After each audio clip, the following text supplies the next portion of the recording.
목장님이 시험 10일 남았는데 지금부터 어떻게 해야 되냐 물어보셨는데 사실 저는 항상 가장 어떤 확률이 높은 거를 말씀을 드리는데 두 가지 원칙이 있어요. 첫째는 양을 지금 절대로 새로운 거 보면 될 때가 아니에요.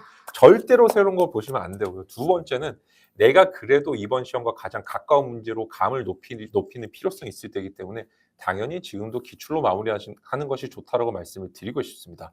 만약에 기출을 받는 게 새로운 게 나온다면 목숨 걸고 외우셔야 돼요, 지금은. 그래서 가장 합격 확률을 높일 수 있는 방법은 지금도 역시 기출로 마무리하는 것이다. 이렇게 답변을 조금 드리고 싶습니다.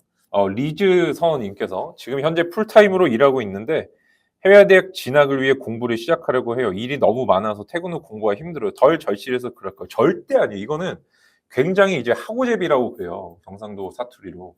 뭔가를 내가 하고 싶어하는 사람들은 어떤 생각을 좀 가지고 있냐면은 내가 일을 했을 때 아니 일을 하고 힘들잖아요. 그럼 사실 쉬어야 될 타이밍이고 공부는 안 되는데 일을 오히려 줄여야 되는데 내가 지금 뭔가 더 하고 싶은 걸 못하는 거는 의지가 부족해서 그런가 봐. 이렇게 해서 막 몰아붙이는데 성과가 또 잘 안 나오는 경우가 많습니다. 왜? 이미 지쳤기 때문에. 그래서 나이가 점차적으로 이제 나이가 들고 그럴수록 내 체력 관리를 되게 신경을 많이 써줘야 된다고 생각을 하고 체력 관리에서 이렇게 열심히 사신 분의 체력 관리 비법은 딱 하나입니다. 일을 줄이는 거예요, 일을. 일을 조금 맞아요. 꼼수를 써가지고 아웃풋은 많이 나오게 하지만 풀타임으로 일은 하지만 그 속에서 뭔가 다른 것들을 해나가는 연습해 보시는 게 중요하잖아요. 의지의 문제라든지 뭐 동기부여의 문제는 아니라고 제가 자신 있게 말씀드릴 수 있어요. 왜? 모든 사람들이 일할 수 있는 역량은 똑같아요. 제가 그래서 어떤 사람이 너무너무 막 일을 잘하는 막 선배, 형들 보고 막 어떤 누나들 보고 이렇게 보면은 동생들 보면은 결국에 나중에 똑같더라고요. 그 체력적인 한계가 나중에 이상 후폭풍처럼 밀려올 때도 있고 다만 그 시기를 운동하면서 좀 늦추는 분들은 제가 좀 많이 봤어요. 그렇지만 결국에는 다 지치게 돼 있다. 그래서 너무 스스로를 몰아치지 않는 것도 방법이다. 안절실해서 그런 게 아니라고 제가 답변을 좀 드리고 싶습니다. 우리 공도인님 또 어떤 거 좀 답을 주고 싶으세요? 저는 아까 네. 레시피 같은 거 몇 잔 드셨냐고 질문이 있었는데 그게 네네. 아마 카페인 음료 같은 거를 하루에 몇 잔씩 먹었냐 이런 질문인 것 같아요. 네.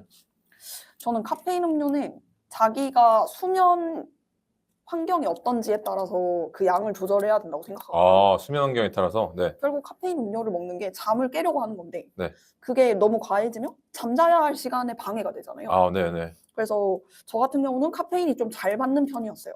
그래서 어. 아침에 한 잔, 네. 그리고 점심시간에 2잔 이렇게 2잔 먹는데 네. 오후 2시 이후로는 아직도 커피를 마시지 않아요. 왜냐면 그 어. 이후부터는 잠이 잘 안 와가지고. 너무 잘 받으셔 가지고. 네. 네. 그래서 그런 식으로 자기만의 약간 한도량이랑 한도 시간을 정해 놓고 네. 그 안에서 드셔야 될 것 같아요. 회사 다니시는 분들 막간을 이용해서 제가 답변을 조금 드리면은 인풋과 아웃풋의 그 어떤 그 뭐랄까 시작점을 좀 달리 하셔야 돼요. 회사 다니시는 분들은 아침에 공부 시작하는 게 아니라 전날 밤에 공부를 시작해서 회사에서는 자꾸 머리를 쓰는 쪽으로 뭔가 이렇게 어제 봤던 거를 떠올려 보는 식으로. 왜냐면은 인풋할 때는 되게 눈알이라든지 손이라든지 게 많이 필요해요. 어디 딱 집중해서 봐야 되지만 사실 회사에서는 딴짓을 좀 할 수 있거든요. 내가 뭐 하다가 잠시 공부했던 거 좀 떠올려보고 이런 식으로 바꾸는 게 너무너무 중요하다는 말씀을 제가 좀 드리고 싶습니다. 그래서 주경야독 하시고 낮에는 밥 깔고 밤에 책 읽으시는 이걸 진짜 하셔야 돼요. 근데 대부분의 회사원들 어떻게 하시냐면은 주독 그다음에 야경 하세요. 그러니까 아침에 책 보려고 노력하시는 거예요. 아침에 일찍 일어나서. 근데 잘 안 돼요. 내가 좀 있다가 회사 가서 목숨 걸고 또 일해야 되는데 또 목숨 걸고 책 보는 거는 잘 되지 않는다. 그래서 진짜로 주경야독 하시라고 말씀을 드리고 싶어요. 네. 머리에 새겨지지가 않죠. 네. 갑자기 일이 생기면 회사에서는 원래 집중이 잘 안 돼서 문제를 머리에 집어넣고 자꾸 푸는 연습을 해주시면 좋겠습니다. 네, 금기현님이 체력이 안 돼서 공부 중간중간 10분씩 낮잠을 자게 된다.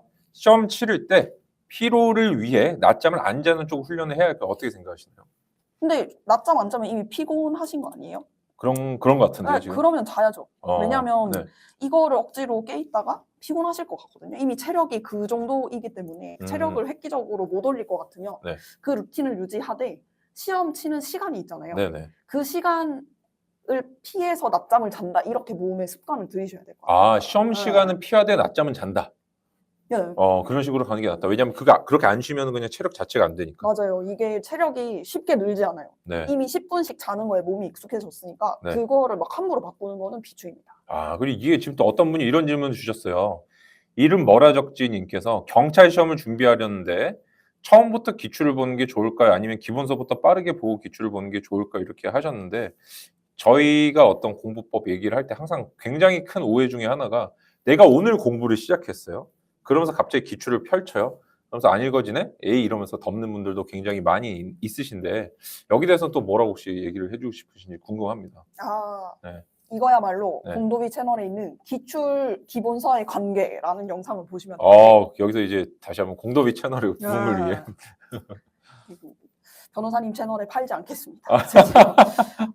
기출을 보든 네. 기본서부터 빠르게 보든 상관이 없어요. 왜냐하면 두 개 다 뭘로 시작하든 네. 첫 번째는 되게 헤매실 거거든요. 하나도 모르실 때문에. 거예요. 네. 중요한 거는 되게 질문에서 좋은 말씀을 해주셨는데 기본서부터 빠르게 보고 그러니까 빠르게 뭐든 1회독을 하시고요. 그 다음에 기출을 중심으로 가시면 될 것 같아요. 이게 내가 뭘 보는지가 중요한 게 아니라 어떻게 보면 속도감이 조금 더 중요하겠네요. 그 목적성 같은 거. 1회나 전회나 네, 이러저러 모르니까. 이래도 모르고 저래도 모르고 사실 이런 것도 있는 것 같아요. 교과서는 오히려 더 많잖아요, 내용이.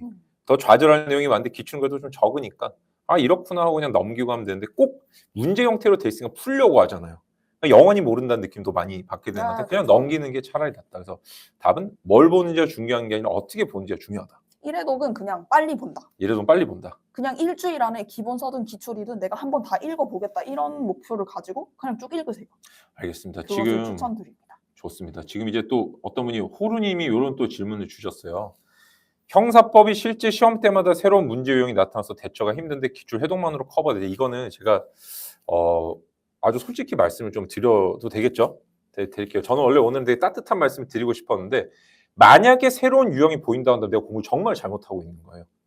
저는 지금 현재 나와 있는 모든 형사법 기출문제, 모든 법학 모든 10년치 문제를 주관식, 객관식, 기록형 모두 다 수집해가지고 분류를 끝냈거든요. 새로운 유형의 문제는 안 나옵니다. 내가 새로운 유형 문제를 나온다고 느낀다는 거는 그게 우리 시험 기출 문제만 열심히 봤거나 아니면 학원 모의고사만 풀었거나 거의 둘 중에 하나거나 아니면은 아예 내가 문제를 안 풀고 처음 풀어봤거나 이럴 가능성이 높아요. 새로운 유형은 절대로 나오지 않습니다. 그래서 범위를 넓혀서 우리 시험 기출만 보지 마시고 예를 들면 경찰 치시면은 경감부도 보시고 법원 구급도 보시고 그다음에 우리 국가직도 보시고 이런 식으로 가주셔야지 내 것만 보면은 자꾸 뭔가 새로운 게 나올 수밖에 없고 왜 공부를 조금밖에 안 했기 때문에 그렇습니다. 넓게 해주셔야 넓게 그걸 좀 말씀을 드리고 싶어요. 그럼 제가 또 밑에 이제 또 바로 좀 답변을 드리면 나루호호호호호님 나루호도가 아니고 나루호호호인데 회계사 시험 준비 중입니다. 하루의 목표 공부 범위를 정해서 하루를 운영하고 있다. 현재 공부하는 과목이 문제마다 소화하는 시간의 편차가 큰 편이다. 어떤 건 10분, 어떤 건 40분 넘게 걸리기도 한다. 따라서 하루 목표 공부량이 달성이 쉬운 날도 있고 말도 안 되게 어려운 날이 있다. 이렇게 어떻게 하루를 운영하면 좋을지 경험 있으실까요? 이거는 너무나 당연한 거예요. 내가 처음부터 봤을 때 그 어려운 뭐 부분도 있겠지만 그 자체가 이제 난이도 차이가 편차가 당연히 있을 수밖에 없거든요. 그래서 10분이건 40분이건 걸리는 게 중요한 게 아니라 내가 이런 생각도 해볼 필요가 있어요. 기왕 40분을 투자했는데 내가 너무 어렵다 넘어가자 하면 얘는 40분이 날아가 버려요. 이해를 못한 채로. 내가 10분 투자하든 40분 투자하든 거기서는 차라리 5분을 조금 더 투자해서 내가 어느 정도 선까지 이해를 확보해 놓고 넘어가서 다른 책을 보거나 강의를 듣거나 도움을 받는 식으로 하시는 게 저는 조금 더 좋다라고 생각을 합니다. 그래서 이거는 어떻게 하루를 운영할지 좋을지 경험 있으시거나 일단 기록을 해서 어떤 파트가 어렵고 내가 왜 공부가 안 되는지 이런 것들 공부 일지를 쓰라고 저는 좀 권해드리고 싶어요. 느낌으로 자꾸 가시면은 기억할 수 있는 건 어차피 사람이 두세 개밖에 안 돼요. 느낌에 의존하지 마시고 기록을 자꾸 하라고 저는 좀 권해드리고 싶어요. 행정법을 공부하고 있는데 1회독이라 그냥 해설만 읽고 이해하고 모르는 어휘 공부만 하는데 1회독 될까요? 네, 당연해요. 왜냐하면 행정법을 처음 보시는 거잖아요. 네, 맞아요. 네. 이거를 뭐 이해하고 문제를 착착 풀고 그런 거는 약간 환상 속의 그런 거고 당연한 거고 그리고 심지어 어휘 공부도 하신다 했는데 이거 어휘 설명하는 거 보고 이해가 안 된다? 그럼 그냥 넘어가세요. 맞아요. 이것만으로도 충분합니다. 네. 사실 행정법은 그 거의 독일어예요. 독일어를 그럴싸하게 한자로 바꾼 거예요. 그래서 이거를 봐서 내가 정확하게 이해가 되기가 너무 어렵습니다. 그래서 우리가 예를 들어서 행정처분에 상대방이 원고 적격 이런 거 할 때 개별적이고 직접적이고 구체적인 어떤 이익을 법률상 이익을 가져야 된다는데 도대체 무슨 말인지 이해가 될 수가 없어요. 내가 개별 구체 직접이란 말은 알지만 그게 뭔지 떠오르지 매칭이 되지 않기 때문에 그래서 처음에는 해설 읽고 문제 볼 수 있는 정도로만 보시고 빨리 문제로 넘어가셔서 이런 거구나. 어디 지리산 국립공원 안에다가 LPG 가스 충전소를 지으면은 주변 사람들이 이거 너무 화가 나니까 이거 터지면은 다들 다치니까 이제 원고 적게 인정되나 보다. 이런 식으로 거꾸로 접근을 해주셔야지 어휘 공부하는 건 저는 제가 생각해 굉장히 위험하다고 생각을 합니다. 해도 내가 아는 어휘랑 법에서 지칭하는 어휘 뜻이 너무 다른 경우들이 맞아요. 좀 많아. 이게 구체적으로 내가 생각하는 게 아닌 경우가 많다. 이걸 좀 말씀을 드리고 싶습니다. 그리고 제가 누누이 말씀드리는 건데 한 가지 위안을 드리자면 제가 네. 이제 행정직 공무원으로 일한 지 4년 차가 됐거든요. 네. 여전히 행정법 몰라요. 그러니까 이해하지 않아도 현직자도 일을 할 수 있어요. 그러니까 이해를 묘하는 시험이 애초에 아니다. 이게 이런 거를 우리가 착각하는 것 같아요. 나는 행정법 학자가 되려고 하는 게 아니라 이 행정법의 지식들을 체화를 시켜서 행정 공무원으로서 또 행정적인 일을 할 수 있게 하는 능력을 키우는 건데 자꾸 어느 순간 공부하다 보면은 이 용어를 되게 잘 알아야 될 것 같은 느낌, 아, 판례를 정말 완벽하게 외워야 될 것 같은 어떤 오해를 좀 갖게 되는데 그건 벗어나기 좀 필요하지 않을까. 그런 너무 완벽주의는 빠지지 않아도 된다라고 저는 말씀을 조금 드리고 싶습니다. 저는 지금 이제 별표를 막 이제 또 열심히 날려주고 계시는 초코바나나님 답변을 조금 드리겠습니다. 막간을 이용해서 형법 과목의 응용력을 키우려면 어떻게 하나? 이거는 되게 단순해요. 형법 과목뿐만 아니라 모든 법학은 무조건 구글링 하셔야 돼요. 예를 들어서 어떤 민법이나 이런 시험 치는 분들은 등기부 같은 거 무조건 구글링해서 보셔야 되고 그 다음에 뭐 외우고 이러는 게 아니고요. 내가 어떤 공부할 때 구체적인 사례가 없으면 절대로 이게 기억이 나지가 않습니다. 예를 들어서 우리가 경원자, 경업자 소송 이런 것들 원고적격 들어보셨겠지만 이제 형법이라서 죄송한데 이제 행정법적으로 조금 말씀을 드리면은 예를 들어서 이런 말이 나온단 말이에요. 일방에 대한 허가가 타방에 대한 불허가로 귀결될 때 원고적격 인정된다 이러면서 뭐 이 사람이 뭐 미장원을 연다든지 뭐 목욕탕을 연다든지 이러면은 그 판례를 외우는 게 중요한 게 아니라 미장원? 목욕탕 사람 귀를 자를 수 있구나. 뜨거운 물 나오면 다칠 수 있구나. 아, 사람이 다치는 거 허가 사업이겠구나. 얘들은 원고적 교권 이런 식으로 자꾸 거꾸로 이해를 해주셔야 돼요. 사례를 중심으로 봐야 되는데 첫째는 구글링이 너무 좋고 내가 원하는 사례를 찾을 수 있으니까 두 번째는 구글링이 어렵다면은 문제를 통해서 자꾸 접근을 해달라고 좀 말씀을 드리고 싶어요. 처음에 책 보면 하나도 무슨 말인지 모르겠다고 문제 풀면 대충 이런 뜻이네 하고 좀 지레짐작할 수 있게 됩니다. 그래서 형법 과목뿐만 아니라 법학 과목 응용력 키우시려면 문제, 특히 사례 문제를 먼저 정복을 하라라고 말씀을 드리고 싶습니다. 여기 모의고사 활용 방법이 궁금하다 이런 질문들도 있거든요. 모의고사 좀 어떻게 치셨어요? 모의고사는 이 얘기는 계속 반복되고 있는데 네네. 결국 저는 모의고사의 제일 중요한 점은 실제 시험장 갔을 때 내가 긴장하지 않는 거. 긴장하지 않는 거. 그래서 모의고사의 오로지 1 목표는 시험장과 똑같은 상황에 나를 던져놓는 거. 오, 그래서 그러면은 네. 일주일 전에만 아니 시험 직전에만 모의고사 치셨나요? 저는 거의 네. 공부 시작하고 한 2개월 차부터는 네. 매주 토요일에 같은 시간에 모의고사를 쳤어요. 내가 네. 공부가 됐든 안 됐든. 네. 그리고 사실 내가 공부 안 됐으면 그런 식으로 모의고사 치고 떨어지는 거니까 내가 이렇게 떨어지겠구나 이런 거를 뭔가 현실로 나를 느끼게 하는 게 되게 도움이 많이 됐어요. 미리 좀 체감해 보는 게 되게 중요하네요. 그 분위기를. 생각해 보니까 우리가 시험 쳐서 예를 들어서 현장 적응을 못해서 떨어지면은 연습할 기회가 잘 없는 게 1년에 시험 한 번 치니까. 아, 그쵸. 예, 물론 이제 경찰 시험 뭐 1, 2차 치는 시험도 있긴 하지만 대부분 분들이 연습 못한 채로 들어가는 것 같아요. 근데 거기서도 모의고사도 그냥 평소처럼 쳐버리면은 정말 연습할 기회가 좀 없어진다는 생각도 드네요. 공도님 모의고사 많이 치셨어요? 저는 진짜 많이 쳤어요. 그냥 진짜 많이 치셨어요? 네. 매주 한 번씩 쳤으니까 한 달에 4번씩 제가 5개월? 네. 7개월 정도 필기 준비 시간이었는데 그중에 네네. 5개월은 매주 모의고사를 쳤으니까 5개월 매주 치셨어요? 그래서 그냥 시험 날도 되게 한 모의고사 준비하는 거에 하루처럼 시험장에 갔었어요. 이게 워낙에 익숙해지니까 그런 식으로 되는구나. 저는 사법시험 2차를 준비할 때는 거의 한 4-5개월 정도를 매일 이제 모의고사 그 답안지를 쓰는 시험을 치고 그랬거든요. 그래도 좀 안 익숙해지더라고요, 뭔가 이렇게. 저도 익숙하진 않고 그냥 그 기분이 나쁜 게 익숙해져요. 기분이 나쁜 게 익숙해진다는 게 뭐죠? 공부를 많이 한 것 같은데 모의고사에 또 틀린 게 나오고 또 모르는 게 있고 이렇게는 내가 공부를 많이 한 기분을 느끼는 것과 실제로 공부를 많이 한 것과는 정말 엄청난 차이가 있구나. 알겠습니다.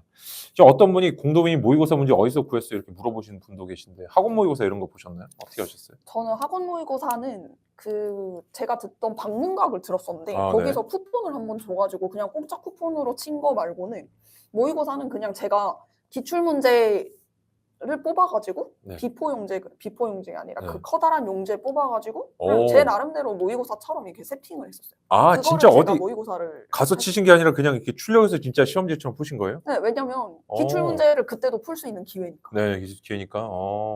근데 기출을 그렇게 많이 풀고 5개월 동안 매일 풀면 거의 외우다시피 좀 되지 않나요?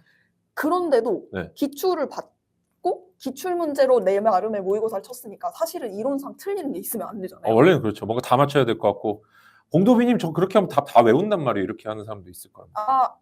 다 외워지지 않을 거예요. 방금 이거 다시 원래 해보세요. 하려고 했던 아, 스타일로 해주세요. 그 그냥 이렇게 절대 안 탁, 이렇게 외워져요. 탁, 이거. 절대 안 그럼 그 된다. 만점 받고 오신 다음에 얘기하세요. 얘기하셔야 그래 됩니다. 오늘 원래 이런 얘기를 아. 이렇게 하시기로 해놓고 갑자기 뭐 방금 저 봤어요. 이렇게 아. 다음 거 더 하고 이렇게 그래 만점 받고 그 말이 하는 게 맞다. 사실 절대 안 외워지잖아요. 저는 단 한 번도 만점을 맞은 적이 없어요. 내가 풀었던 문제집에 있던 그 문제 그대로 풀었는데도 만점이 안 나와요. 그 사실 매주 그 똑같은 문제 푸니까 돌아가면서 푸는 거죠. 이렇게. 네, 그쵸. 야, 계속 까먹고 내가 외우려 해도 잘 외워지지 않고. 그래서 사실 네. 저는 외우는 것도 좋은 생각이 들어요. 그리고 외웠다고 생각하는 게 또 네. 자세히 보면은 조금 다른 연차의 다른 문제인데 네. 비슷한 문제들이 보통 나오니까 네. 이거를 나 이거 받는 것 같아. 2번인 것 같아. 이런 식으로 했는데 알고 보니까 다른 문제고 틀리고 이렇거든요. 아 오히려 내가 함정에 더 빠질 네. 수도 있다. 그거를 오히려 내가 이렇게 피드백하는 과정에서 내가 이런 거를 잘 모르는구나 좀 그쵸. 사용할 수도 있겠네요.